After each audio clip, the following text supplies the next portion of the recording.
breaking down every game, every day in Major League Baseball. This is the Baseball Betting Show. Here is your host, Greg Peterson. Hey, warmer from the hello. Welcome to lovely Las Vegas for the Baseball Betting Show with myself, Greg Peterson, now part of the VSiN Family Podcast. We've got an excellent podcast for you as we're going to be joined by one of our good friends in segment number 2, Curtis Rogers, who does such amazing work over at 710 Seattle Sports. We have to chat with him about what we're all seeing with the Seattle Mariners. Kade Anderson, the fact that he is going to be making his MLB debut, that's going to be amazing to take a look at. We have to take a look at the landscape of a very, very, very murky American League. And then in the final segment, I'm going to get you guys picks and analysis on every game on the betting board for this baseball Saturday as we touch them all. If you do have a question, comment, segment idea, what have you for this podcast, you do have one or two ways to fire those in. First one is my Twitter/X timeline at gunit_81. Keep in mind, there's the naming does not matter. So as per usual, please do send these into the timeline. And the other way is via an Apple Podcast review. If you rate this podcast 5 stars, it is very much appreciated. From there, you're able to fire in whatever you'd like to hear on this podcast via that 5-star review. While I did not get in any Twitter/X questions, we did have ourselves a great day of baseball on Friday. Let's take a look back at it, try to find some trends, and try to get to know these teams a little bit better. Games from yesterday is Greg buzzing about. Here is the rowdy recap. In the Battle of Aces, Jacob Mizorowski and the Brewers prevailed 2-1 the final. If you like me had the over 16 men left on base, that was less than savory, but Mizorowski was 6 shutout innings, 6 punch-outs along the way. Antonio Senzatello gives up a run in 2 innings, and then Trevor McGill shuts the door for a scoreless 9th inning. Chris Sale, well, he didn't sell. He gave up 2 runs in 6 innings, but unfortunately, they had Jacob Mizorowski on the flip side for Milwaukee. Brent Suter and the Dodd father, Dylan Dodd, were both able to give you a scoreless inning, but not a lot of offense in that game. Not a lot of offense out there in New York either. 3-1, the Yankees are able to get the job done against the Toronto Blue Jays as Cam Schlittler, he's going for that Cy Young Award. We'll see Dylan Cease on Saturday. 1 run allowed in 6 innings. We'll see what Cease does to match that or try to exceed that, or in this case, might fall down the toilet bowl on Saturday, but good performance here. Brent Hendrick, Paul Blackburn, David Bennar. They do not boot the Bennar. They'll give you a scoreless inning. Mason Flaherty, the opener. Pair of outs out of the opener spot, scoreless, but he did throw 14 pitches and only got 4 strikes. From there, Spencer Arrighetti, no, not Mom Spaghetti, 3 runs allowed over the course of 3 1/3 innings. Did have Spencer Jones take a D, 7th home run season. Rest of the bullpen was solid. Simeon Woods Richardson, Paul Sewald, Braden Fisher, Brandon Little. I'll give you a scoreless inning, but for the Blue Jays, 1 of 14 with men in scoring position. A team that was able to score, the Boston Red Sox, 6-4. They take down the San Francisco Giants. Logan Webb, 2 2/3 innings. He gives up 5 runs, all of which were earned, including a home run to Wilson Contreras, 26th home run of the season. From there, the bullpen was not too bad. Jason Foley, 2 scoreless innings. Javier San Martin, 2 scoreless innings. Trent Harris, he gives up a run in 1 1/3 innings. And for Boston, you did have Sonny Gray, not have the sunniest of days, 4 runs allowed over the course of 6 innings. Rafael Devers, 26th home run of the campaign. And then Drew Gilbert, his 7th. But Eric Miller, Alec Gamboa, and Aroldis Chapman, they all give you scoreless innings to clean that one up. The Miami Marlins clean things up with a 3-2 win over the Washington Nationals. Brad Lord says, oh Lord, to 2 shutout innings in his open, actually 2 2/3 innings, and then Will Dion, 3 scoreless innings. His heart did not stop there, but it stopped when Tom Cosgrove came out of the bullpen. 2 runs allowed in a 3rd of inning. Orlando Robalta, 4 outside the bullpen, scoreless, and Clayton Beeter, he walked 3 and gave up a run in his inning of work, and the Marlins win this game despite leaving 11 men on base as Ryan Gusto, yes, made Gusto to 4 shutout innings. Tyler Zuber does give up a home run to Keibert Ruiz, 8th home run of the campaign. Josh Eknesi, scoreless inning. Kate Gibson, 1 2/3 innings, scoreless. Calvin Fauché, pair of outs out of the bullpen, scoreless. And Pete Fairbanks does give up a run in an inning, but enough to be able to get the job done there.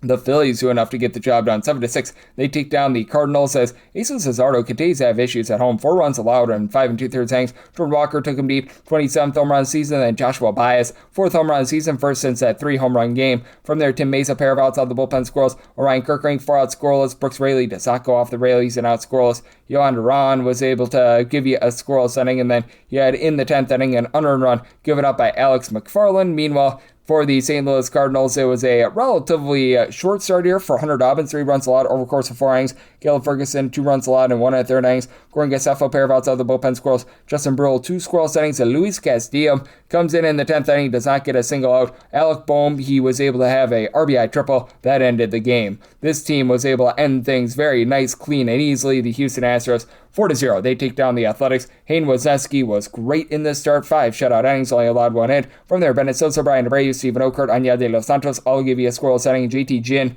well, not a lot of juice with this performance. 3 runs allowed over the course of 5 innings, but there was a lot of juice on offense as well for the Athletics. Elvis Alvarado was in the building for a scoreless inning. Drew Rum gives up a run in 1 1/3 innings. Hayden Junger, pair of outside the bullpen scoreless, but nothing doing out there. A lot to them for the Royals, though. 5-2, they take down the Detroit Tigers. Troy Melton gives up 3 runs, 2 of which were earned in 5 2/3 innings, as he was taken deep by Kyle Isbell, 5th home run of the campaign, and then Vinny Pasquantino, his 8th home run season. Carter Jensen later on off of Tyler Holden's 17th home run season. Holden gives up a solo home run in his inning work. Ty Men, a run given up in an inning, and then Emmanuel De Jesus out of the bullpen scoreless, and Noah Cameron, for the 5th time in his last 6 starts, he gives up 2 earned runs or fewer, 5 shutout here. Jose Quas, a scoreless inning. Now John Schreiber gives up 2 runs in 2/3 innings. Steven Cruz, 4 out scoreless, and Nate Pearson, he was able to give you a scoreless inning. The Mets did get up by a count of 4-0 on the White Sox. They lose by a count of 6-4, though, as for Sean Manaea, 4 runs allowed over the course of 6 innings. He gives up 3 bombs. Randall Grichuk, his 11th home run of the campaign. Miguel Vargas, his 29th, and Colson Montgomery, his 27th. And then it was an unlikely source, Jake Rogers, who's hit less than a $180 this year. Walk-off home run in the 9th, his 4th of the campaign. Jeffrey Yon, he was not jumping for joy on this one. 2/3 of an inning, he gives up that walk-off homer. Nate Lavender, Dan Duarte, 2 shutout innings out of them combined for Sean Burke. He gives up 4 runs over the course of his 6 innings. Taken deep by Bo Bichette, 13th home run season, but Jordan Hicks, Brian Hudson, and Grant Taylor, they were able to turn scoreless innings, being able to give you quite a few scoreless innings. The Walker Texas Rangers, 2-1 in 10 innings. They take down the LA Angels. Reed Detmers, a solid performance here, 6 shutout innings. Mackenzie Gore, 6 shutout innings. From there for the Angels in their bullpen, Jose Fermin, Taylor Cicado, and Ryan Watson. Alternative scoreless inning. Cole Winn, Chase Silseth, Jacob Latz. I'll give you a scoreless inning for the Rangers. This was 0-0 going into the 10th. Tyler Alexander gives up an unearned run in the 10th, and then Ben Joyce, 2 unearned runs given up in the 10th as he was hurt by a Densar Guzman error, and that was very costly here for the LA Angels, who are now 22-42 away from home, and seems as though the Orioles have the Rays number. They have now won 4 games against them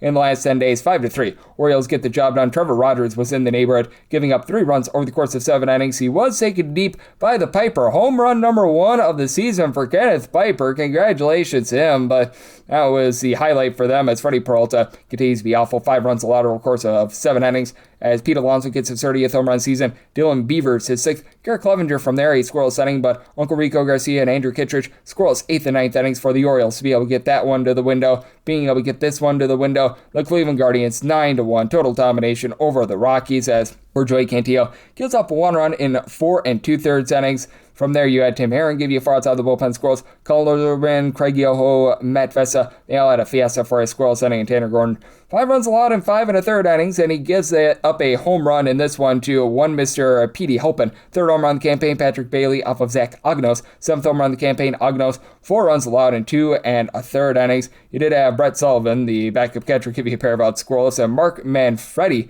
was able to give you a pair of out scoreless as well, but damage by then had very much been done. Being able to do some solid damage, he slammed Diego Padre 6-2. They take down the Minnesota Twins. Connor Prelude, 6 runs allowed in 6 innings as he was taken deep by Ty France, more like Win France, his 18th home run on the campaign. Travis Adams and Taylor Rogers both give you a scoreless inning, and Randy Vasquez, 7 innings, he gives up 2 runs. From there, Bradley Rodriguez and Mason Miller, both able to turn a scoreless inning. For Seattle, it took 10 innings, but they do get a 6-5 win over the Chicago Cubs. We'll talk a little bit more Seattle in the next segment with our good friend Curtis Rogers. And Mr. Hancock gives up 3 runs in 5 2/3 innings, including a pair of bombs as Alex Bregman, 17th home run of the campaign. And then you had Pete Crow Armstrong get his 32nd home run of the season. Ian Happ, he was out of Apples, 21st home run of the season. That comes off of Edward Bizardo, gives up a home run in his inning work. Gabe Spire, 1 1/3 inning scoreless. Andres Munoz does blow the save as Alex Bregman, his 18th home run of the season, ties the game in the 9th inning. But Sir Anthony Dominguez comes up big with a scoreless 10th inning. Matthew Boyd, not what he was looking for, 5 runs, 4 of which were earned in 6 innings, and was cranked deep by Cal Raleigh. Big dumper, who was taking a big dump this year. 14th home run of the season.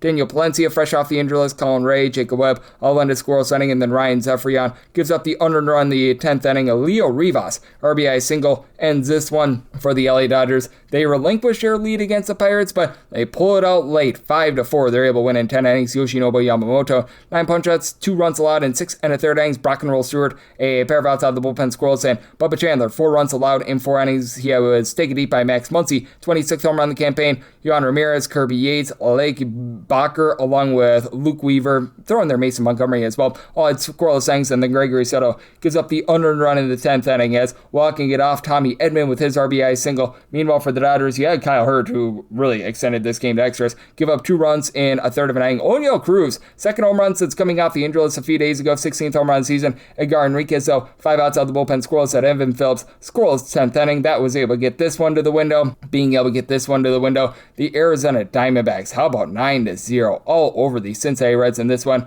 Eduardo Rodriguez, 5 2/3 innings scoreless. Dennis Santana, newly acquired, 4 outside the bullpen, scoreless. And then you had Taylor Clark and Justin Martinez, both give you a scoreless inning. And Nick Lodolo, well, this was not on the low. This was very high in terms of the amount of runs they gave up. A 6 spot in 3 1/3 innings. You take it deep by Jordan Lawler, second home run of the campaign. Julian Garcia, he was able to go 2 2/3 innings scoreless. Pierce Johnson gives up a run in an inning. And then Sam Moll, he does give up 2 runs over the course of his inning of work. And if you're taking a look at what we're all getting trend-wise in Major League Baseball right now, it has been very much an underwhelming, very much stretch overall for the season. The under rate has officially reached over 51%, 962 unders, 924 overs, and if my math serves me correct, we have had, I believe now, something like 36 pushes along the way. Always hard to keep track of the pushes. Favorites on the money line, 56.4%, 1,061 and 819, but among those favorites, we have now seen a whopping 269 fail to cover the run line. Last 7 days in baseball, under rate 53%, 50 unders, 44 overs, and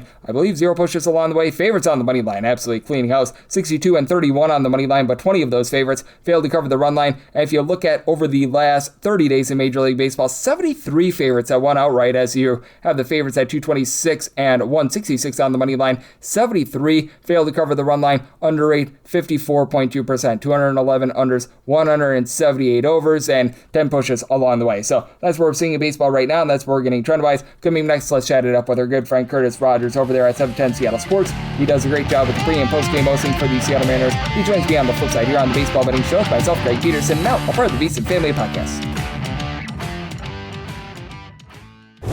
Breaking down every game, every day in Major League Baseball. This is the Baseball Betting Show. Here is your host, Greg Peterson.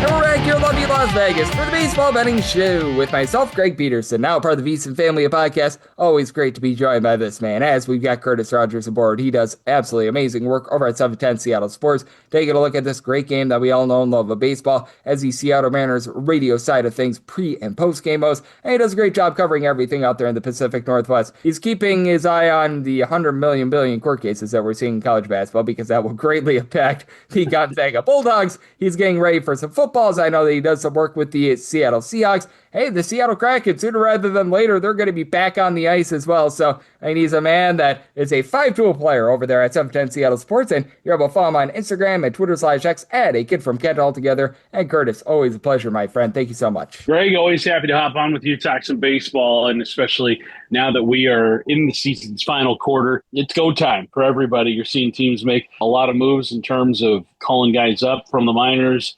You're seeing teams drop out of races or get hot in some instances. A lot of jockeying for playoff position right now. It is a lot of fun watching Major League Baseball every single day, just seeing the standings every single morning change. It's a lot of fun right now. Oh, it certainly is. And Curtis, we've got ourselves a real treat. First things first, with Kade Anderson finally getting the call up for the Seattle Mariners. There have been many people calling for it. I'm not sure if you have at the local station or not, but what do you make out of this young gun who's going to be going out there on Saturday? Because I am very much looking forward to this, and I think that this is going to be absolutely fantastic. Oh, yeah, we have definitely been clamoring for it as well. I mean, you look at just his insane numbers at the AA level. There was nothing left for him to prove.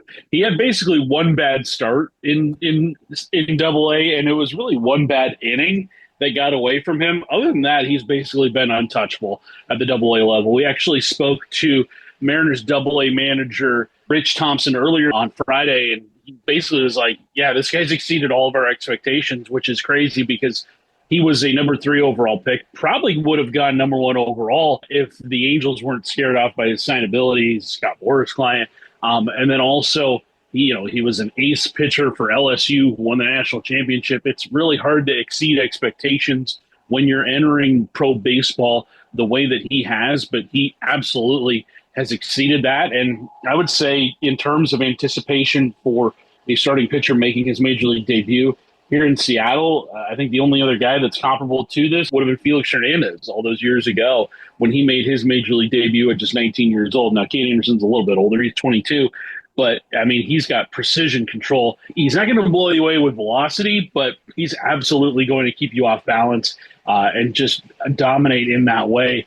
We've talked to a lot of people over the course of the season just kind of talking about his ceiling. I know Jeff Passan has said that he could see Kade Anderson being, a multiple-time All-Star, a guy who's, in a Cy Young conversation relatively soon. He's not going to be, a Paul Skeens or Jacob Mizorowski in terms of velocity, but he's absolutely going to be a guy that I think within a couple of years, if everything goes well, he might ascend to the top of the Mariners rotation. Oh, absolutely. And it's a good Mariners rotation, as you know, when you've got Logan Gilbert, George Kirby, Bryce Miller, all those guys. So that is superb. And just how are we looking at the Seattle Mariners right now? A team where it's been a little bit up and down, but they needed to get a few wins last weekend against the Astros. They were able to do so. And now they've got an absolutely critical series coming up against the Cubs. We are doing this prior to knowing how the game on Friday went. But for the Seattle Mariners, it feels like they're a cat with 9 lives. And I feel like I could say that about every American League team because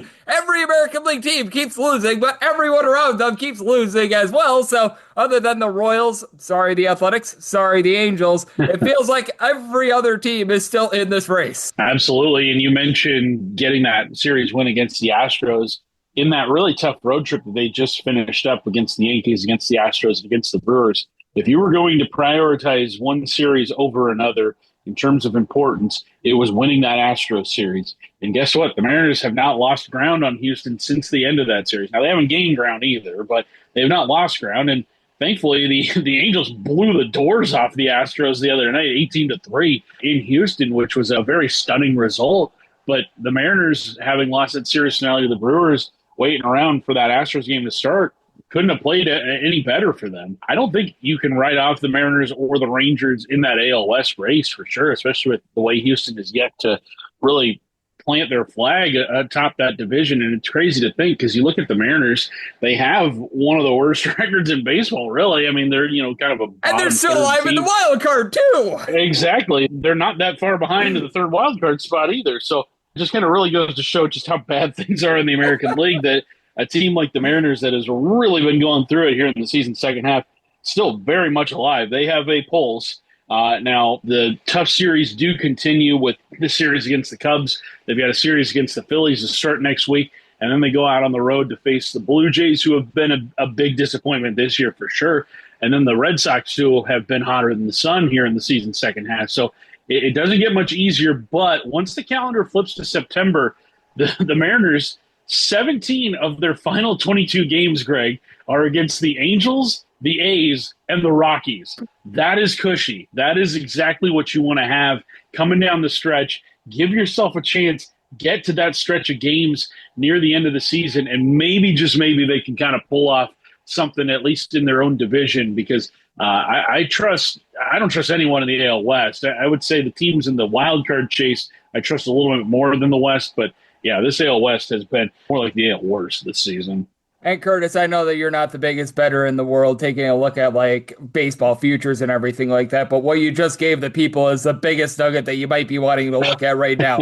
17 on the last 22 games against the Angels, the Rockies, and the Athletics. That is huge. That is absolutely huge. As joining me on the show, we've got Curtis Rogers doing absolutely amazing work over at 710 Seattle Sports, and I have no question about it. That is massive to look at, to say the least. And how much might we see the Seattle Mariners actually give us something on offense? Because the pitching has been fine. The bullpen, as you know, has dealt with some injuries with Matt Brash, Cooper Criswell, but Andres Munoz, aside from that one game against the Astros over the last 60 or so days, has been fine. The concern has been the offense, but how much could that spark plug be Brendan Donovan returning to the fold for this season? That's exactly who I was going to point to, Greg, when you asked that question, because he has been what the Mariners had hoped he would be since coming off the IL. He's been an on-base machine. He's been getting extra base hits. He's been a force atop the lineup. That's what the Mariners had hoped they were going to get for a full 162 with Brendan Donovan. Unfortunately, the growing issue has plagued him during the season. But right now, you've got a healthy version of him. Sans beard, his numbers have rocketed. It's kind of weird seeing him without a beard. I always have to remind myself, oh, yeah, that's Brendan Donovan up there, not just some random guy they called up. But yeah, he's been a very big difference maker. Obviously, people look at that 22-0 loss to your Brewers there this last week, and everybody's focus goes to that, rightfully so. That is a jarring final score. But outside of that game, the Mariners offense has actually been doing pretty well. In that Astros series, they banged out 35 hits over 3 games. They were able to kind of claw their way back in the series finale against the Brewers. Unfortunately, just did not have enough offense to come all the way back from that horrible first inning that George Kirby had. Got 7 runs in the second game of that series. I look at Donovan. He's going to be very important. But I also look at Taylor Ward as somebody that I think if he can get on base at a clip similar to what he did in Baltimore. Now, he's dealt with some injuries too as of late, but I think that would be a huge thing for this Mariners offense. Just getting more traffic, loading up the bases, because you have so many guys loading up the bases, you're going to run out of room. Somebody's got to score. So I think Ward picked up a couple of walks in that series finale. He did pick up an RBI in that Brewers series. I think he's going to be of the utmost importance as well to get going, because honestly, I don't think Cal Raleigh is going to be able to dig himself out and go on any kind of heater right now. I think that season is pretty much lost for him. Elsewhere in that lineup, you could potentially be getting J.P. Crawford back, but his numbers have taken a big dip this season. Brock Rodden is an interesting name. He got called up last week and has had a 6-game hitting streak to start his big league career. He's playing shortstop right now just because they don't have anybody else healthy. Cole Emerson hit the IL. J.P. Crawford's on the IL. They don't got anybody else, so maybe that's another name to watch as well. But I think Brendan Donovan and Taylor Ward, those are going to be 2 big names for the Mariners here over the season's final month and a half. Yep, I think that they are going to be massive for them moving forward as well. And it is just such a wild landscape out there in the American League. And we have very much focused on the Seattle Mariners. And is there another team or two that you look at in the American League that you might be feeling a little bit good about? I say a little bit because, man, it's hard to feel great about any of these teams right now in the American League. But is there another team there? Might be a little bit of hope. There might be a little bit of a glimmer. Yeah, I think the Detroit Tigers are a team, Greg, that even though they spent their entire trade deadline selling off asset after asset after asset, you can't really count them out. I know that they got off to such a horrible start and they were very much left for dead, but I look at that run differential, it's a very interesting one. And then also the team atop the AL Central too right now, the White Sox, they've started to get it in motion a little bit more as well. They're 3.5 up on the Twins as of Friday. Somebody from that Central, I think, is going to surprise. I'm not fully convinced that the Rays are World Series caliber in the AL, despite having the best record. Now, I could be eating my words come October as the Rays, bulldoze their way to an AL crown, but something about that team just does not strike me as a World Series contender. Now, the Yankees, if they get Aaron Judge back, that's going to be a huge, huge difference for them because obviously he's Aaron Judge. He's the best hitter on the planet when he is healthy. We just haven't seen him since May? It's been a long time since we've seen him in that Yankee lineup. But I think if you're looking for a team in the American League that might be sort of out of nowhere, then that American League Central might be it. And I look at the White Sox. They've been atop that division for the longest of anybody this year. I don't think the Twins are going to be able to have the firepower to overtake anybody. The Guardians keep slip sliding away. For me, I think it's going to come down to the White Sox and Tigers, even though the Tigers are behind the Twins and Guardians right now. They've just been playing better than a lot of people in that division. I don't think anybody from the West right now has it. We talked to Mike Petriello this week of MLB.com, who's a great, follow if you're big into sabermetrics and analytics and just all kinds of stats that tell you the story of the game. If the AL West holds like this, everybody has a negative run differential. That will be the first time in Major League Baseball history that an entire division has a negative run differential with every team over the course of 162. So some history on the line in the AL West this year. Yep, and I mean, you take a look at the bottom teams out there in the West as well. Like for the Athletics, you would think that just having so many games against the Athletics for one of these teams would just weasel their way up. And it's not even like it's like, oh, we're on the borderline here where these teams are like 5 or something like that. Going into Friday, Astros, Rangers, Mariners, all identical -46 run differentials. Just absolutely wild what we are seeing out here, to say the least. And Curtis, It's wild, it's crazy, and you're doing a great job in terms of piecemealing it all together. You're doing an incredible job over at 710 Seattle Sports with so many different fronts. So all the good people at home know it's all in tap for you and how people can follow along on social media and other platforms. Yeah, a lot of great stuff on our social media pages at Seattle Sports on YouTube and seattlesports.com. We had a conversation on Friday with Baseball America's J.J. Cooper. I also mentioned the conversation with Arkansas Travelers manager Rich Thompson, who has been in the dugout for every single Kade Anderson start, gave a lot of great insight there as well. Yeah, lots and lots of content to consume on our social media pages. You can follow me on Twitter and Instagram at a kid from Kent. Greg, always happy to hop on with you, talk some baseball. Season is just getting hot right now here in the month of August and September. Look forward to our next conversation as this playoff picture starts to take focus. Yep, it is starting to crystallize aside from in the American League where it's about as clear as total mud. So we are in for a lot of fun there, and Curtis is going to have a front row seat to it. And even though the Mariners are well below 500 right now, they still might be playing some baseball in October. So we've got a lot that's happening there, and Curtis, every single time he joins me, he lends such great insight. So big thanks to Curtis for joining me on the Baseball Betting Show, now part of the VSiN Family Podcast. Coming up next, it is that time of the podcast. I give you picks and analysis on every game on the betting board for this baseball Saturday as we touch them all.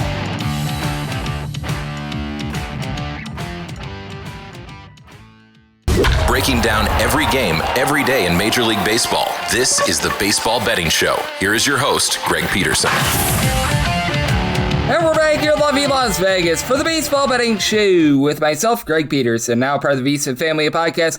It's always a pleasure to be joined by Curtis Rogers, who's doing such amazing work over at 710 Seattle Sports. He is the pre- and post-game host for them on the radio side, does a great job with everything out there in the Pacific Northwest, and every single time he joins me, he lends such great insight. So big thanks to Curtis for joining me in the last segment. Now it is that time of the podcast. I give you picks and analysis on every game on the betting board for this baseball Saturday as we touch them all. If a game is listed on the betting board, Greg has a side and a total on it, so it is time to touch them all. Do note that as per usual, any changes that are made to these plays will be listed up on my Twitter/X feed at @GUnit_D1. We're going to be going in Las Vegas rotation order. This is where we go with the National games first in time order, then the American League games in time order. Any interleague games, those are going to be at the bottom. That'll keep things all nice, neat, clean, and easy. Let's get her started with 9:51, 9:52 on the card. It is the Braves. They are going to be on the road against the Milwaukee Brewers. Logan Henderson goes for the Crew. Martin Perez is on the bump for the Braves. Braves plus 139 to plus 147 underdogs. Meanwhile, minus 157 to minus 166. That is your number on the Brewers. 7.5 to 8 is the total. Mostly seeing 8 with an under of minus 115 over its minus 105. On the 7.5 over its minus 120. And the under is even. And I'm going to be in on the under of 8. I did set my total at a 7.8. Now, with Martin Perez, he is doing for some regression. 3.15 ERA. The fielding depends more around about a 4.15 with only 6.7 strikeouts, 3.6 walks per 9 innings, but he keeps the ball in the yard, giving up less than 1 home run per 9 innings. And it is a Milwaukee Brewers team that, despite being a top 5 team in terms of run creation between about 4.9 to 5 runs per game this season, they are last in the big leagues in terms of home runs on a per at-bat basis. Now, do be mindful for Perez, 4.59 road ERA compared to a 2.02 ERA at home, so that is a little bit concerning. But for Logan Henderson, he has been really good for this Brewers team. 10.7 strikeouts, a 1.7 walks per 9 innings, 2.70 ERA. Does have a little bit of a home run issue. He's been giving up about 1.4 home runs per 9 innings, but still has been rock solid in terms of going out there, holding down the fort. 2.42 ERA when he's at home. And for this Braves team, they seem to be going through a few trials and tribulations with their offense. They've still scored 4+ runs in 13 out of their last 21 games, but certainly has been a little bit wobbly to say the least. But you do have Ronald Acuna Jr. back. He had a 0-for game in the game that we saw on Friday, but he'll be able to pick it up sooner rather than later. And then you have got the likes of Michael Harris, Drake Baldwin, Ozzie, Albies, who have all give you between 20 to 21 home runs. Baldwin about a 350 on base. Harris is able to hit about a 295. And then the guys like Tom Smith, Mauricio Dubon, move the line, hitting about a 260 though. Bottom full with Mike Yastrzemski and company. Not necessarily been great. Flip side for the Brewers, you do have guys that just find a way on. Andrew Vaughn is hitting at 300. Jake Bauer is your main home run hitter with over 20 bombs, 380 on base. Jackson Churriel along with Bryce Terang, 15-plus home runs. So love what these guys have been able to do. They're getting back Cooper Pratt as well as been able to give you about a 340 on base. Even Gary Sanchez up to a 360 on base. And these are the top two bullpens in terms of ERA in the National League as well. For the Brewers, Trevor McGill has been just lights out since the beginning of the month of June. Sub-2 ERA in that time span. They did use up Antonio Senzatelli yesterday, but Aaron Ashby, he's been able to give you a sub-350 ERA. The alternative, Paul is a relatively good long guy as well. Same for Chad Patrick. And on the other end for the Atlanta Braves, the Dylan Lee, Dylan Dodd have been both very rock solid. They're still dealing with the injury to Robert Suarez, but even Victor Medeiros has been able to give you some relatively solid innings. DDA Fuentes, he's been able to give you a sub-325 ERA along with Raisel Iglesias. So like the under of 8 sub, I told 7.8. And for the Brewers, willing to lay up to a minus 157 on the money line. Wrongly enough, set at minus 158. 953, 954 on the card. The Nationals are going to be on the road facing off against the Marlins as Uri Perez is on the bump for the Fish. And you've got Jake Irvin, who's going to be going for the Washington Nationals. Minus 177 to minus 188 is that number on Miami between plus 153 to a plus 162 for Washington. 7.5 to 8 is the total on the 7.5. Over is minus 120 and the under is even on the 8. Under is minus 120 and the over is even with the Marlins on the run line. You're getting them between plus 120 and plus 125. I was willing to take anything of a plus 110 or greater, so I'm going to be in on this run line for Uri Perez. He has been able to do a really lights out job for this bunch. Overall for the season, 3.23 ERA, 3.69 fielding dependent. I really don't think that speaks to how well he's been able to pitch here recently, because he had a little bit of a shaky start to the season, and then you take a look at him really since, we're going to call it May 22nd, because that's when he was starting to have that no-hit game against the Toronto Blue Jays, what have you. In his last 12 starts, the team is only 6-6, but a 1.66 ERA with 3 home runs allowed in 78 at third innings, and for his career, he's been significantly better when he has been at home rather than away from home. This is not just a one-year split, but this is a full career split for Uri Perez. 2.62 home ERA, 4.34 ERA away from home. At home, gives up only about 0.8 home runs per 9 innings, and Jake Irvin just continues to not be great, to say the least. Now, the fielding independent is a bit lower than the 5.80 ERA, but he has still been giving up 1.5 home runs, 3.9 walks per 9 innings. So it's credited a little bit over 9 strikeouts per 9 innings, but even if you get an okay start out of Jake Irvin, this is a Washington Nationals bullpen that is second worst in the National League in terms of bullpen ERA. They and the Colorado Rockies are neck and neck there. You've had some of these just mix and match guys that, well, they have not been doing a good job in terms of mixing or matching, like Gus Varland has not been good in this bullpen. They've gotten some okay innings out of Orlando Revolta, getting back Brad Lord as the opener yesterday. That helps you out a little bit, but I still don't have a lot of faith in someone like a Tom Cosgrove, even though his ERA is currently a sub-4. Max Kranick has been awful for this bullpen. Jake Bird, he's pretty washed along Trevor Williams. And for the Nationals, even though they are dealing with a lot of injury, having James Wood out of the fold has been hurting them. This is still a unit that overall for the season, they are numero uno in terms of run creation. Obviously, it's been CJ Abrams carrying the mail for them recently. Now, he is dealing with a little bit of an injury, and that does need to be factored in here, but you've had Andres Chaparro, and I'll give you about a 355 on base. Keibert Ruiz, not a lot of walks, but he's able to hit a 280. Nasim Nunez has give you 40-plus stolen bases. Jacob Young, Dallin Lyle, or give you a double-figure amount of homers. And for the Miami Marlins, it's a lot of small ball for the team. Got Esteury Ruiz, Jacob Marcy, Xavier Edwards, all being able to give you at least 18 stolen bases thrown there. Otto Lopez with 18-plus swipes. He's been able to give you over a 300 average. Not a lot of power. Alberto Hernandez, 18 home runs, only getting about a 230 for the team. Griffin Conine, though, he's been impressing me. Over a 350 on base, and while he's only got 14 home runs this season, he's done it in about 175 at-bats. Do you think that that'll be effective for the Marlins? And keep in mind, for the Marlins, even though they might get a great start here out of Uri Perez, since July 1st, their bullpen ERA is right around about a 5.27. Calvin Fauché, Pete Fairbanks, well above a 4 ERA. You got Josh Eknes, John King, who've been relatively solid, but King has now seen his ERA go above a 3.50. Eknes, in a small sample size, has been holding down the fort. Michael Peterson is solid, and I do think that you're going to get a far better start out of Uri Perez here. So, want to lay the run line of the Miami Marlins that did semi-total at 8.3, so I'm also going to be in on the over. 955, 956 on the card. It is the Cardinals. They are going to be on the road against the Philadelphia Phillies as Andrew Painter goes for the Phils and Quinn Matthews for the Cardinals. 8.5 is the total. Over is minus 110 to a minus 120. Under is between even a minus 110. And with the Phillies, you're going to be getting them between minus 125 to a minus 136, plus 110 to a plus 116. That is your number on the Cardinals. And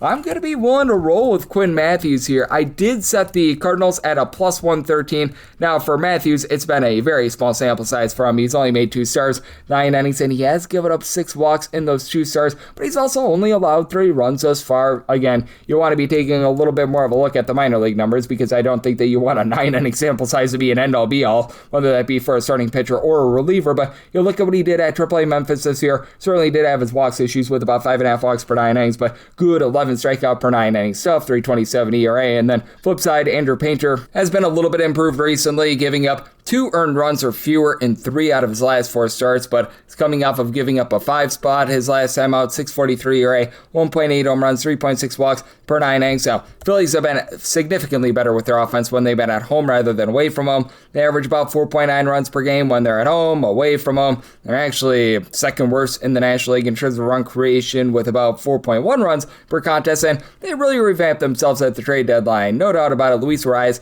has been able to pick it up a little bit. That did cause the defense to be a little bit more herky-jerky, but hits above 300 and it's hitting cleanup, even though he hits no home runs whatsoever. Well, Kyle Schwarber, your guy with 37 home runs, hits leadoff. That's baseball in 2026, but Bryce Harper, 25 plus bombs, giving you about a 380 on base. You've gotten more out of Trey Turner down for what? He and Alec Boehm are now hitting above a 240, and for Turner, 15 plus home runs. JT Realmuto continues to be a disappointment, but even Justin Crawford out there in the outfield has been solid. And for this Cardinals bunch, they're actually last in the National League in terms of scoring runs when they're at home. Away from home, they have been 4th in the league, as they're generating about 5.1 runs per game away from home. Jordan Walker has been able to continue to give you 24 plus home runs, hitting about a 290. JJ Weatherholt, Tavon Herrera, not necessarily the world's greatest averages, but over a 345 on base. For Weatherholt, 16 plus home runs. And you had Mr. Baez go deep once again yesterday. He's got 4 home runs in a week for the team, and Joshua Baez, now also hitting below the Bedell side of 200, but hey, he's been able to give you a little bit of power there.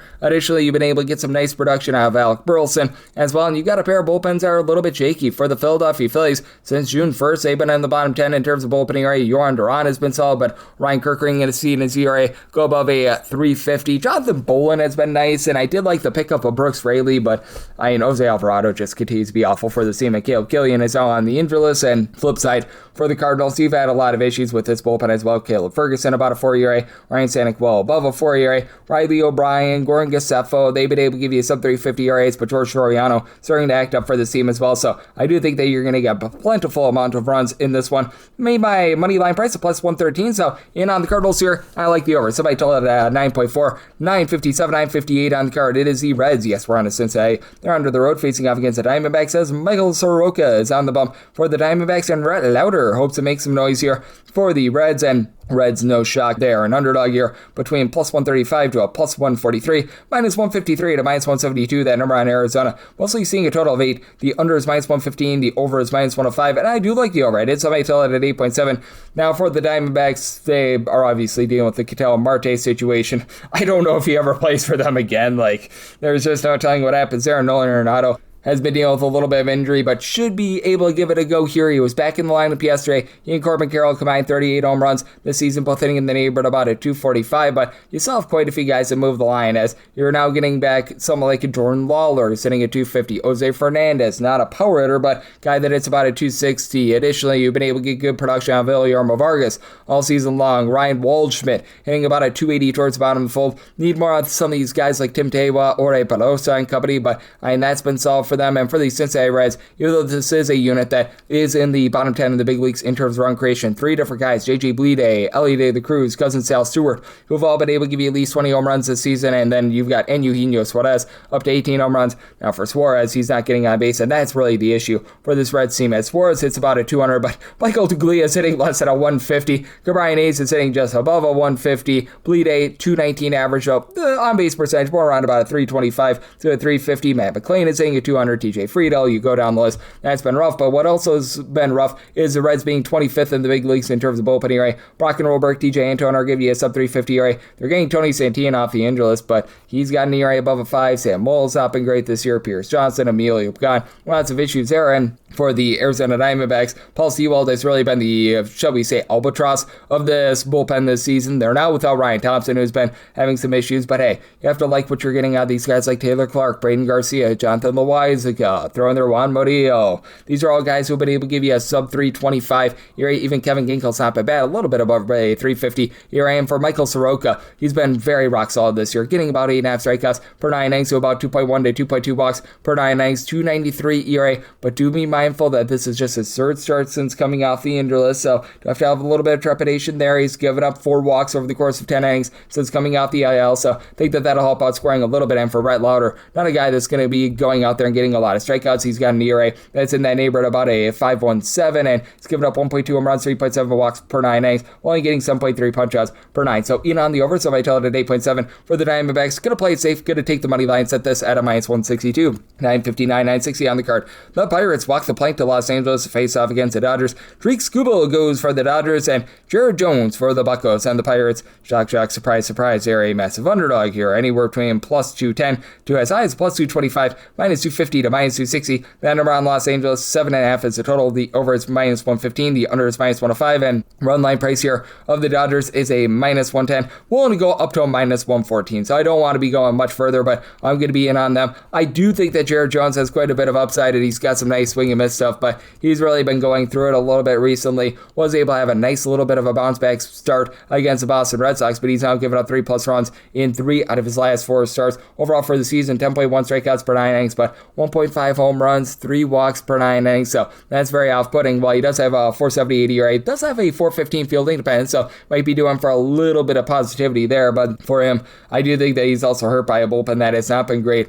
I mean, it's so bad that they had to DFA the likes of Dennis Santana and company, a lot of the guys that they had earlier in the season. Evan Sisk is a guy that's coming off the injury list. He's been able to give you a sub 3 ERA, and I love the pickup of Luke Weaver. He does fortify this bullpen a little bit more, but still, Gregory Soto's not as a guy that I have a lot of faith in. You've had Yohan Ramirez be pretty solid throughout the season, but I know that he's been going through some personal things as well. Mason Montgomery is a little bit of an up and down reliever, so do have to have some issues there. And for the Pirates, this is a unit that has been a top 8 team in terms of run creation. Brandon Lau has gotten loud, 27 home runs. He's hitting for about a 255, and then just so many guys that find a way to move the line in general. Jake Magnum, along Nick Gonzalez, both hitting above a 290. Brian Reynolds, Spencer Horowitz above a 350 on base. They are dealing with the injury to Ryan O'Hearn, but he's still been able to get some good production when he's been out there. And O'Neal Cruz, and now him coming back, he's already got a home run to his credit since coming out the injury list as big as Merelden Valdez. 14 home runs in less than 200 bats. He's giving you a 355 on base, and interestingly for the Dodgers, they actually average nearly a full run per game less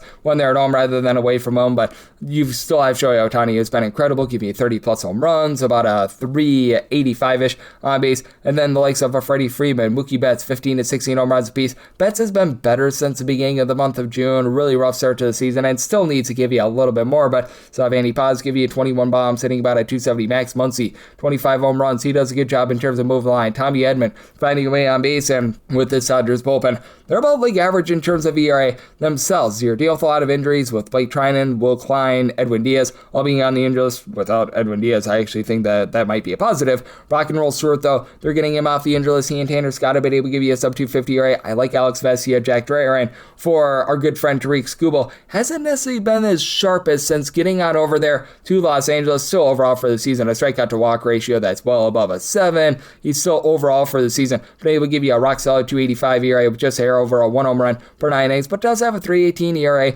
in a Dodgers uniform. Has been giving up a few home runs, so something that needs to be factored in there, and that's a big reason why I like the over. Semi-total is 7.7, but do think that the Dodgers get to Jones in that bullpen. I'm willing to lay up to a minus 114 on that Dodgers run line to go along with the over. 961, 962 on the card. The Blue Jays are going to be on the road against the New York Yankees as Dylan Cease goes for the Jays, and Ryan Weathers weathers the storm for the Yankees. Yankees do find themselves as a favorite here between minus 116 to minus 122, between minus 102 to as high as a plus 110 is that number on the Blue Jays. 6.5 to 7 is the total. On the 6.5 over is minus 120, the under is even. On the 7, the under is minus 115 to minus 120, over is between even and minus 105, and I'm going to be in on the Blue Jays here. I did set them on the money line at a minus 102, so pretty much anything of even money or better, I was willing to take a shot there for Dylan Cease. He has just been absolutely remarkable thus far this season. He's mowing them down with 13.1 strikeouts per 9 innings, a 2.42 ERA, a fielding independent that is even lower than that. And for Dylan Cease, what else really stands out to me, he's actually been a better pitcher when he has been away from home rather than at home, so he's got some positive splits there. there. When he's been away from home, the ERA does go below a 2. As a matter of fact, 171 with 0.4 home runs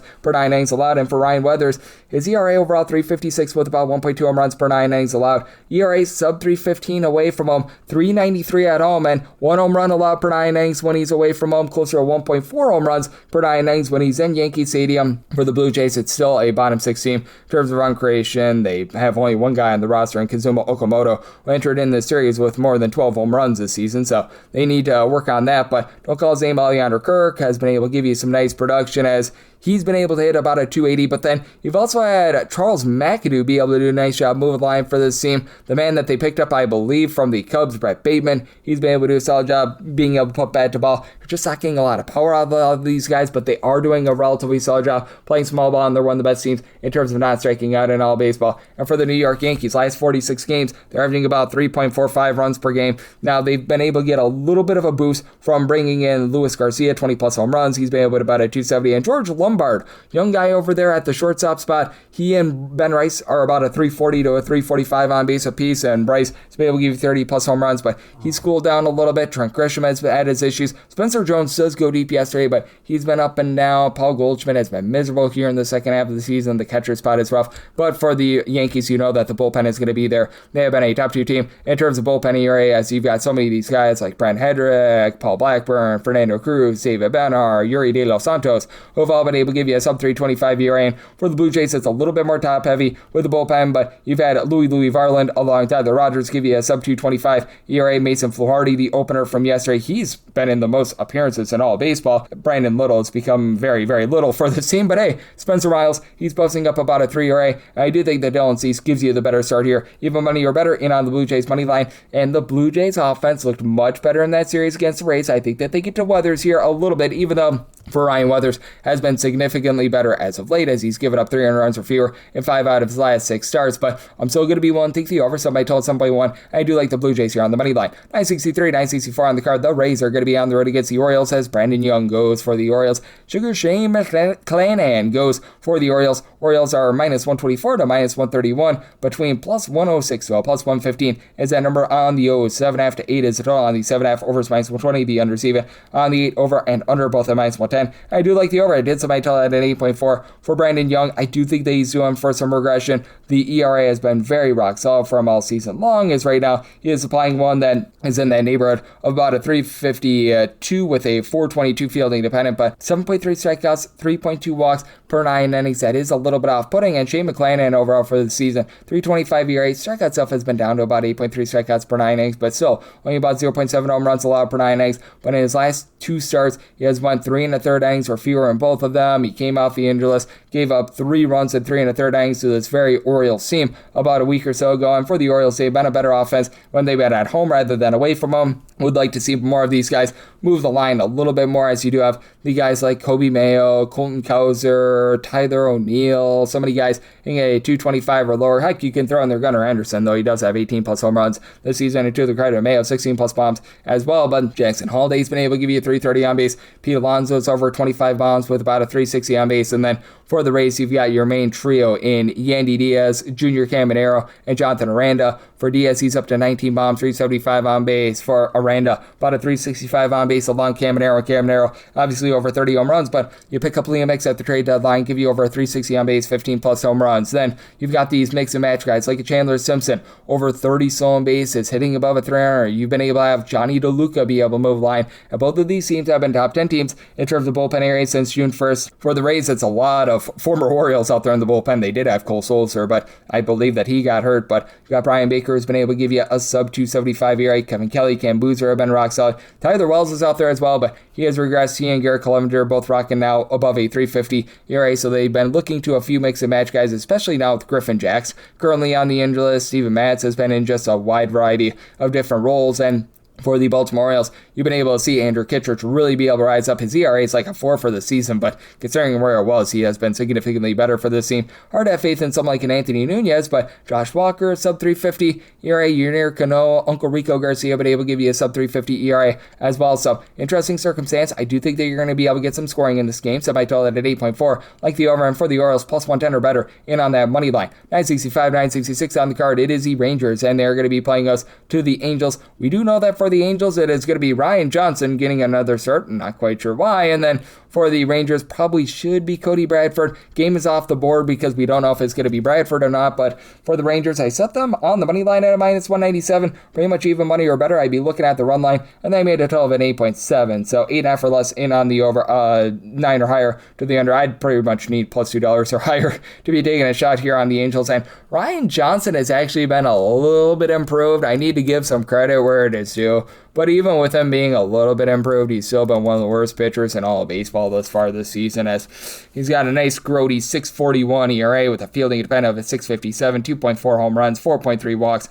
per 9 innings, while getting only 7 strikeouts per 9 innings. To his credit, he's only allowed 4 earned runs in his last 3 starts, but he also faced off against the Royals, the Texas Rangers, and the Baltimore Orioles. Again, Rangers, I do think that they're going to be able to rise up a little bit with their offense. They've been a bottom 10 team in terms of run creation thus far this season, but you do have Corey Seager now getting off the injury list and starting to look a little bit more like the Corey Seager that we all know and love. Additionally, Jock Peterson has been able to give you 20 plus home runs, has been out of the lineup the last few days, probably going to be out of the fold once again here, but Wyatt Langford is a guy that moves the line, and then the likes of Ezekiel Duran, Docalzame, Alejandro Ozuna, Brandon Nimmo. These are all guys that have been able to do a nice job hitting above a 255 for the season. Even Justin Foscue has been able to hit about a 265, and then for the Angels, they actually average more than a full run per game more when they're away from home rather than at home. At home, they are dead last in the big leagues with about 3.6 runs per game, closer to like 4.8 runs per game away from home.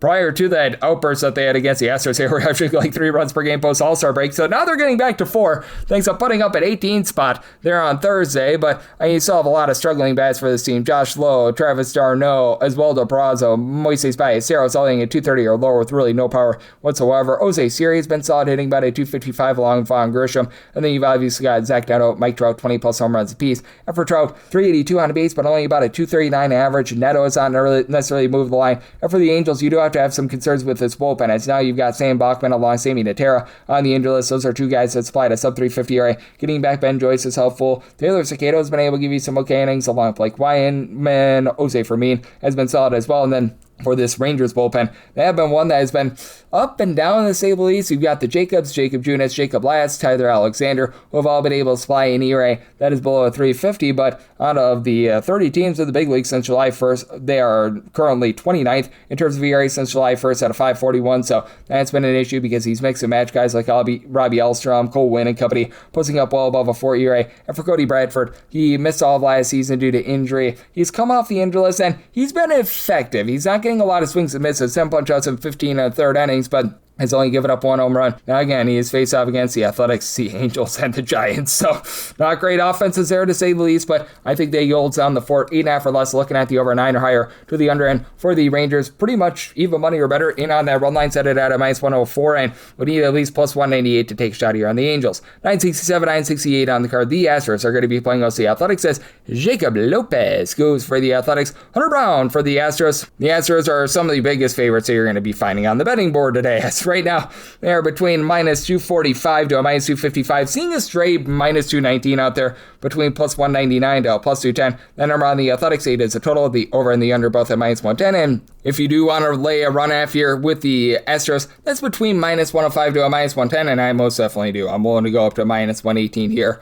For Jacob Lopez, last season he was getting over 10.5 strikeouts per 9 innings. He still obviously had a walks issue, and he was actually significantly better at home rather than away from home, and he's like the only player for the Sacramento A's that was able to do so this season.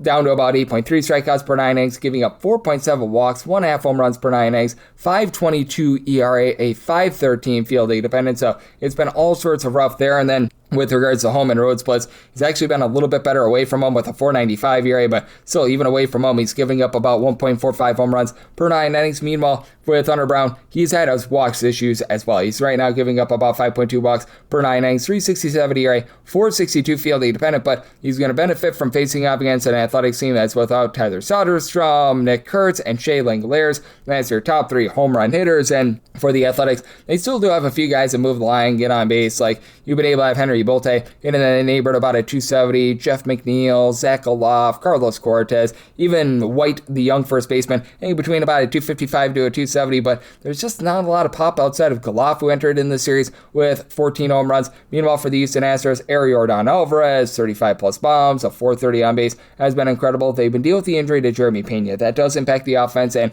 I'm just not really a stan of Yunier Diaz. Recognize that his batting average is right around a 255, but less than a 290 on base. And then you've got the mix and match outfielders like Lamont Wade Jr., Zach Cole, Zach DeZenzo, the currently injured Bryce Matthews, and Joey Luperfido is also injured, Cam Smith. Go down the list of guys in a 230 or lower. Even Dalton Varsho is in that fold as well. And other than Smith, you're getting no power whatsoever out of these guys. But Isaac Paredes, 355 on base. He's been able to supply some boom. Christian Walker, not a ton of average, but he's over 23 home runs. And for the Astros, this has been a pretty exceptional bullpen. Since June 1st, since really getting back Josh Hader, they've been absolutely dominant here as they've been a top 5 team in terms of bullpen ERA, sub 325 ERA in that time span, as obviously Hader has been able to really fortify things. But additionally, you've been able to have someone like a Bennett Sosa come in there, give you a sub 350 ERA. Brian King has seen his ERA go to right around about a 4, but after a disastrous start to the season, Brian Abreu is still overall for the season a 4+ ERA, but he's been significantly better for this team as well. So I'm liking what I'm seeing there. And then on the other end of things for the Athletics, since July 1st, going into the game on Friday, 7.22 bullpen ERA. Good grief. Like, you just don't have any trustworthiness in this bullpen whatsoever, aside from maybe Hogan Harris. Hogan Harris has been able to give you a sub-4 ERA, but even he blew a game against the Royals about a week or so ago. Luis Medina's down to about a 3.50 ERA. Scott Blewett hasn't been the world's worst, and that's about all the positive that I'm able to say for this bullpen. They're kicking the tires on someone like a Taylor Rashi. You've got nothing whatsoever as someone like a Jeff Hartley, but they've trotted out there. Scott Barlow, I'm pretty sure that they might be DFAing him soon as well. Elvis Alvarado's been terrible, and well, I think that this is just a terrible spot here for the Athletics. Like the over, so I tell it at 8.2, up to a minus 117 is what I'm going to lay on that Astros run line. 969, 970 on the card. The Tigers are going to be on the road against the Royals, and Michael Wacha gets a start for the Royals. If it's a bad start, it's a dying Pac-Man voice for Michael Wacha of Michael Waka Waka Waka Waka.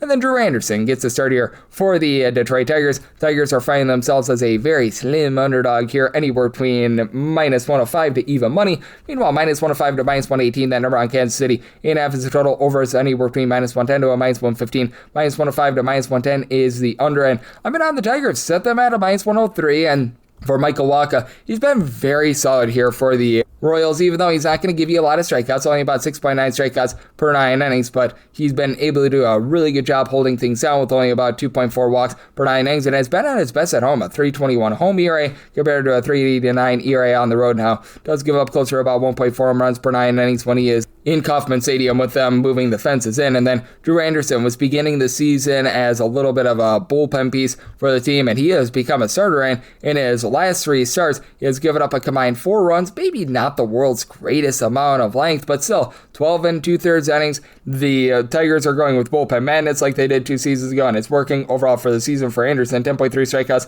per 9 innings. You can expect maybe like a Ty Men as a bit of a bulk guy. He's been able to give you a sub 3 ERA. We're starting to see Kyle Finnegan regress a little bit, and Kenley Jansen could be Kenley Jansen, so that's a little bit of an issue as well. But I really do like the way that the Tigers have revamped this bullpen. Tyler Holton has been able to give you a sub 325 ERA. Drew Summers has been solid. Since June 1st, the Tigers have been a top 5 team in terms of bullpen ERA, and the lineup all of a sudden has a lot more life as well. A.O. Lee, Gleyber Torres, along with Max Clark, all in between about a 270 to a 275 entering the game yesterday. You get back Javi Baez off the injured list. You've been able to get amazing production out of Eduardo Valencia in a small sample size. He's hitting above a 340 right now with like 6 home runs and 60 at-bats. So, I mean, that's been great. You need more on base out of Spencer Torkelson, but Kevin McGonigal, 385 on base. Dylan Dingler, 24 plus home runs. And then for the Royals, they average more than a full run per game at home rather than away from home, with having the fences moved in at Kauffman Stadium. Bobby Witt Jr., 363 on base, over 15 home runs. And then Vinny Pasquantino, since coming off the injured list, has been solid, but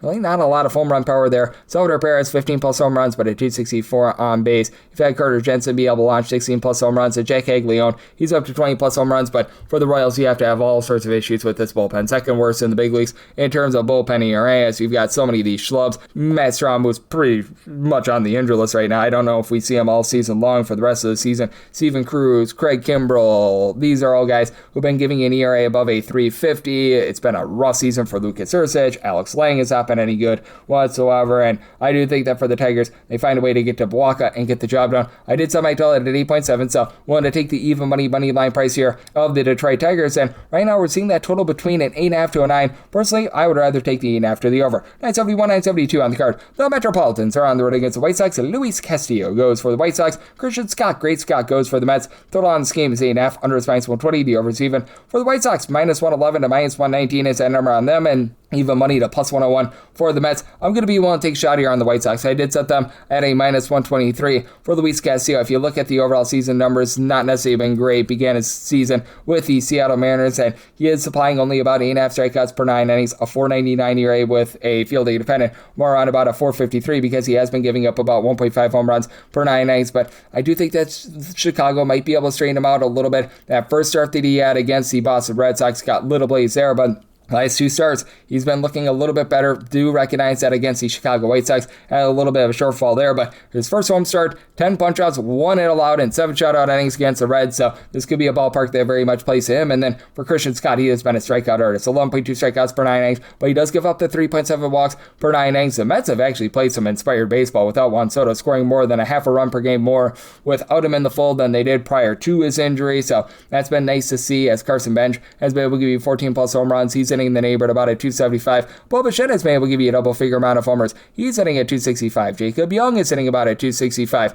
Now, you need more out of Brett Beatty, Marcus Semien, Luis Robert. These have been guys that have been absolutely awful. But hey, AJ Ewan has given you about a 325 on base, but you do have to have some trepidations with his bullpen as well, because for the Mets, they trade away all their good pieces at the deadline. So now Daniel Nunez, Dan Duarte, Kodai Senga, these are your guys that you're trotting out there in the bullpen. And Kodai Senga, I mean, he's got the new theme song to Just Beat It for his closeouts at home. So that's interesting to say the least, but how about the Chicago White Sox and the come-up that we've been seeing from this bullpen as well? Since July 1st, they are actually 4th in the big leagues in terms of bullpen ERA. Trevor Richards has been a nice long guy that's been able to give you a sub-350 ERA. You're bringing Oscar Brisbane, ironically enough, from the Mets, Brian Hudson, Grant Taylor, Sean Newcomb. These have all been guys give you a sub-350 ERA. And for the White Sox, you've got a top 8 offense in terms of run creation. Trio of guys, Colson Montgomery, Montague Murakami, Miguel Vargas, all give you at least 25 home runs. Now for Montgomery, less than a 300 on base, but Vargas, even though he only hits a 242, about a 350 on base. Murakami hitting a 227, but again, north of a 355 on base. You've got Tristan Peters hitting about a 270. You've got, along with that, Chase Meadroth giving you about a 345 on base. Same Antonacci has been able to move lines. So I do think that the White Sox get the job done here. One to lay up to -122 on the money line. I like the under, so I tell it at 8.1. 973, 974 on the card. It is the Mariners, and they're going to be playing those to the Chicago Cubs as David Peterson, great name, goes for the Cubs. Kade Anderson is on the bump for the Mariners. Mariners are a slim favorite here of between -115 to -120.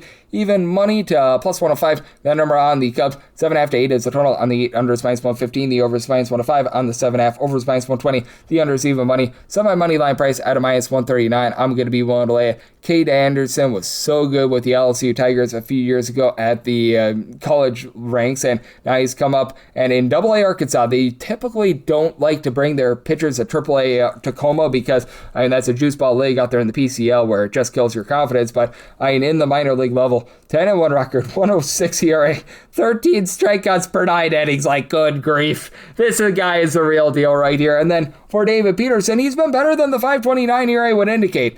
Now, he's not getting a lot of strikeouts, fewer than 8 strikeouts per 9 innings, about like 3.8, 3.9 walks per 9 innings, but a 4 fielding dependent. He's only giving up 0.9 home runs per 9 innings, and for the Seattle Mariners, they enter in the series dead stinking last in terms of run creation. Now, talking with our good friend Curtis Rogers in the previous segment, I do think that this goes northward a little bit. Getting Brandon Donovan back is huge. He's been able to give you over a 340 on base. Randy Arozarena has been rock solid, 17 home runs. He's been able to give you about a 370 on base. Dom Canzone, Julio Rodriguez, they're both up to 19 home runs apiece, with Canzone give you over a 340 on base. You've had Taylor Ward be able to move the line, but he's giving you no power whatsoever. And then Cal Raleigh hitting a .56, not great to say the least. Meanwhile, for the Chicago Cubs, you've got Pico Armstrong, 31 bombs, 380 on base. He has been tremendous for this team. And then Ian Happ, Suzuki, 20 plus home runs apiece. Now for Happ, he's only hitting 214, but he's been able to give you about a 325 on base. Michael Busch has been able to give you about a 350 on base. Alex Bregman, he's starting to move the line a little bit more. He's up to 16 home runs. For the Cubs, do have to have a little bit of trepidation with the bullpen, mainly because you do have a lot of guys that are on the injured list. You've been without Porter Hodge for the entirety of the season. You have Hobie Milner that's currently on the injured list. should be getting back Daniel Palencia for this series. That'll be nice. Jacob Webb, Trent Thornton, they've been able to give you a sub-3 ERA, and them for the Seattle Mariners been a little bit shaky with the bullpen because they are really experiencing the injuries to Matt Brash along Cooper Kurzweil. You've seen the ERA of Jose Ferrer go above 350. Andres Munoz had a little bit of a disastrous, shall we say, stint out there in Houston, but still overall been solid. I don't like Sir Anthony Dominguez whatsoever. Not great to say the least, but I do think that for Kade Anderson, he's going to be able to go out there, get the job done here. Like the undersum, I told 7.6 on the 8 total, and I'm going to be willing to take the Mariners on the money line. Made them a minus 139, 975, 976 on the card. The Giants are going to be on the road against the Red Sox as Patrick Sandoval is on the bump for the Red Sox. Blade Tidwell goes for the Giants, and the Giants do find themselves as a pretty sizable underdog here. And between plus 179, I'm currently seeing as high as a plus 190 out there, and then you've got minus $2 to minus 220 on Boston. 8.5 is the total. Under is minus 120 and the overs even. Give me Blade Tidwell. I said this at a plus 187. I just can't quit Blade Tidwell. I'm not sure why, but I think that this guy has quite a bit of upside for the team. I think that he's only like 24, 25 years old, and for Mr. Tidwell, he's posting up a 4.33 ERA, lower 3.79 fielding dependent, pitches to quite a bit of contact, 6.7 strikeouts to 3.3 walks per 9 innings, and last go of it was disastrous against the Colorado Rockies, but prior to that, 2 earned runs or fewer given up in each out of his last 4 appearances, so I do think that he might be able to rise up in this spot, and then you've got a guy in Patrick Sandoval who he's been doing a solid job since coming off the injury list, but did get lit ablaze in his last start out. He does end up giving up that 7th spot against the Pittsburgh Pirates. Overall, he's posting up a 3.68 fielding dependent with his 4.76 ERA. Swing and miss stuff is there. 9.3 strikeouts per 9 innings. He's had a little bit of a walks issue with 4.2 walks per 9 innings. Should benefit from facing off against the Giants team that entered this series, a bottom 10 team in terms of run creation, but they did get to Sonny Gray yesterday. Rafael Devers has been giving you over 24 home runs. He's up to about a 250 average. William Adames giving you no on base whatsoever, but hey, 19 plus home runs there. Bryce Eldridge has been able to give you about a 340 on base. Drew Gilbert, he's up to about a 325 on base. And then you've got these guys like Osvaldo Bosby and company. They're young guys who are doing a relatively good job there. Meanwhile, for the Boston Red Sox, they're averaging over 5 runs per game since the All-Star break. Adley Rutschman is starting to be able to find his stride. Wilson Contreras continues to carry the mail, 26 home runs, over a 390 on base. But Zidane Rafael, 9 plus home runs since the All-Star break. Weiler Abreu, he is wild out, over 20 home runs for him. Caleb Durbin, over the last 60 days, he's been hitting above a 275. Andrew Maricierio's moving line, and for the Red Sox, this has been a team that has been numero uno in terms of bullpen ERA. Didn't necessarily get the start that they were hoping for out of Sonny Gray yesterday, but these guys like Eric Miller, Giovanni Moore, and Teran Guerrero, they've all been able to give you a sub 350 on base, and then Aroldis Chapman is obviously able to close it out. And for the San Francisco Giants, man, they are now a bottom 8 team in terms of bullpen ERA, and they just put Keaton Wynn on the injury list, Jason Foley, Carson Seymour. These are guys that aren't knocking your socks off. They've got an ERA well above a 450. I still do like what you're getting out of Sam Entages, JT Brubaker and company, sub 375 ERA, but I do think that for Blade Tidwell, he's going to be able to give you a relatively solid start. I think that there's runs to be had out there in Boston. Somebody told it at 8.6, so I like the over, and I'm going to be willing to take a shot here on Blade. Was willing to take a plus 188 or higher on that money line. 977, 978 on the card. The Guardians are going to be on the road facing off against the Rockies as Gabriel Hughes goes for the Rockies and Tanner Bybee for the Cleveland Guardians. Guardians minus 135 to minus 145 favorites, plus 120 to plus 125. Then around Colorado, 11 is the total. Overs minus 110 to a minus 120. The unders between even a minus 110. And for the Guardians, I did set them at a minus 138. I'm going to be willing to take a shot on them on the money line now. For Tanner Bybee, he has seen a career low in strikeouts, and he is giving up quite a bit of hard contact. A 401 ERA compared to a 465 fielding dependent. 7 strikeouts of 1.5 home runs allowed per 9 innings. So we've seen some massive regression ever since he was a candidate for Rookie of the Year a few years ago. And for Gabriel Hughes, after a really good start at the big league level, he's starting to regress a little bit as well. Now, if you look at the advanced numbers, he's still been able to do a pretty rock solid job. He has pitched better than that 669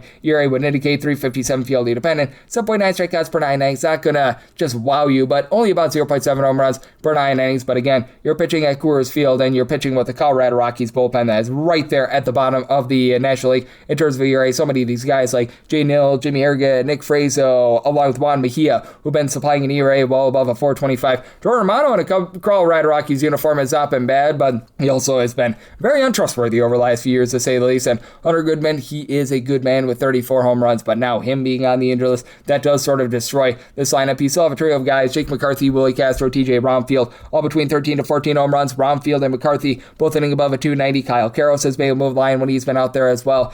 Do need more out of Ezekiel Tovar. Edouard Julien, whenever he's been out there, these guys hitting a 215 or lower, that's been a little bit of an issue for the team. But Cole Carey, I like what I'm seeing out of him, a 364 on base, and then Mickey Moniak, 20 plus home runs. Flip side for the Cleveland Guardians overall for the season, they've been a bottom 6 team in terms of overall run production, and you do have a lot of guys who have been dead bats for the team, but now you pick up Joe Adell, who's gotten 17 plus home runs this season. Not a lot of on base out of him, but you do have Stephen Kwan, Chase Salvator give you over a 355 on base. You've actually gotten a little bit of something out of Austin Hedges, who's giving you about a 340 on base. Not a lot of power there. Brian Rocchio starting to regress a little bit, but Nathaniel Lowe, he's been able to give the team already a pair of bombs in his first 40 or so at-bats with the team. And for the Cleveland Guardians, they have the far better bullpen in terms of ERA. Recognize that you've been seeing a little bit of regression here out of Eric Zabrowski. He has been posting up an ERA above a 350. Hunter Gaddis has been up and down all season long, about a 338 ERA. But Franco Ailman, it's been a nice find for this team. He's been able to give you a sub 350 ERA. Obviously, Cade Smith, Colin Holderman, they've been able to give you a sub 275 ERA. Holderman's been dealing with a little bit of an injury, but Matt Festa has been able to rise up for the team as well. Do you think that you get some run scoring here at elevation? So my total 11.2, like the over, and I'm going to be taking the Guardians here, set them at a minus 138, so in on that money line. Wrap things up with 979, 980 on the card. The Padres are going to be playing us to the Twins. Dean Kramer goes for the Twins. Casey Mize is on the bum for the Pods. Pods do find themselves between minus 154 to minus 172 favorites, plus 130 to plus 150. Then around Minnesota, 7.5 to 8 is the total, though 7.5 has overjuice of minus 130 and the under is plus 110. Meanwhile, on the 8, over is minus 115, the under is minus 105, and I'm going to take the 8 to the over. I did set my total at a 8.2 for Dean Kramer. He's been a little bit better since joining the Minnesota Twins, but if you look at him overall for the season, he has given up a lot of hard contact. And it starts with the Minnesota Twins. He's given up 6 runs over the course of 3 starts and only 1 home run, but still overall for the campaign, 2.2 home runs allowed per 9 innings. Swing and miss stuff is up to about 8.9 strikeouts per 9 innings, but a 5.40 ERA, 5.17 fielding independent. And then on the flip side, you've got a guy in Casey Mize that had that just rough first start against the Arizona Diamondbacks when they had Ketel Marte in the fold. But other than that, he's been pretty superb this season. A 3.18 ERA, a 2.88 fielding independent, only giving up 0.6 home runs per 9 innings, 8.5 punch-outs per 9. He's backed up by a Padres bullpen that is 3rd in the National League in terms of bullpen ERA. We all know about Mason Miller, but a lot of these other mix and match guys have just been absolutely incredible for this team as well. Like you've had Yuki Matsui, Wandy Peralta, Bradley Rodriguez, who've all been able to give you a sub 375 ERA. I mean, even someone like a Kyle Hurt in a little bit of a long roll has not been awful for this team. And for the San Diego Padres, ever since the All-Star break, they're averaging darn near 5 runs per game. You've got Fernando Tatis Jr. hitting 10 home runs since the All-Star break after he had 5 prior to the All-Star break. Jackson Merrill hitting well above a 325 ever since the All-Star break. Manny Machado, 24 home runs. He's only hitting about a 215 for the season, but again, much better here in the second half. Xander Bogaerts, Kevin Cheats, you need a little bit more there, but Ty France, he's up to about a 350 on base with 17 home runs. Flip side, you've got a Minnesota Twins team that has Byron Buxton back in the fold, but he has not looked like himself ever since his last few injured list stints, so that's a bit of an issue. You've been able to have Cody Clemens be able to rise up, be able to give the team 20 plus home runs, and Josh Bell, ever since June 1st, he's been providing an over 340 on base, and he's been able to supply 17 home runs this season. Brooks Lee is up to 18 home runs. Royce Lewis has been much better ever since they sent him down to the minor league level. You know, something like an Austin Martin doesn't hit for a ton of power, but about a 352 on base. You've got Lucas Shaw give you about a 365 on base. Ryan Jeffers moves the line as well, but it's also a Minnesota Twins team that while they revamp the bullpen, bringing in Jeff Hoffman, they bring in AJ Minter, pair of guys who have been able to overall for the season give you a sub 350 ERA. They're still a bottom 8 team in terms of bullpen ERA. I just have absolutely no faith whatsoever in someone like a Taylor Rogers with nearly a 5 ERA. Anthony Banda, whenever he's been out there, he's dealt with a little bit of injury. He and Travis Adams posting up an ERA well above a 340. Now you've been able to have Yandris Gomez in a Twins uniform actually be amazing. Sub 2 ERA, that's been solid out of him, and Andrew Morris has been reliable as well, but do think that the Padres get to Kramer and the bullpen to be able to get you the over and get the job done. Set the Padres at a minus 168, like the money line, and I'm in on the over, so I total it at 8.2, and that'll wrap things up for the Saturday edition of the Baseball Betting Show, now part of the VSiN Family Podcast. If you do like hearing from this fine podcast, Baseball Betting Show, you're able to subscribe wherever your podcast, Apple Podcasts, Google Play, Spotify, Stitcher, and TuneIn. If you have a question, comment, segment idea, what have you for this podcast, you have 1 to 2 two ways we all fire those in. First one is my Twitter/X timeline at @GUnit_81. Keep in mind, Larry CM, maybe does not matter. So as per usual, please do send these into the timeline. And the other way is find an Apple Podcast review. If you rate this podcast 5 stars, it is very much appreciated. From there, you're able to fire in whatever you'd like to hear on this podcast via that 5-star review. And I'm with you guys every single day, giving you guys picks and analysis on every game, every day. So I'll be back with you once again tomorrow. Thank you.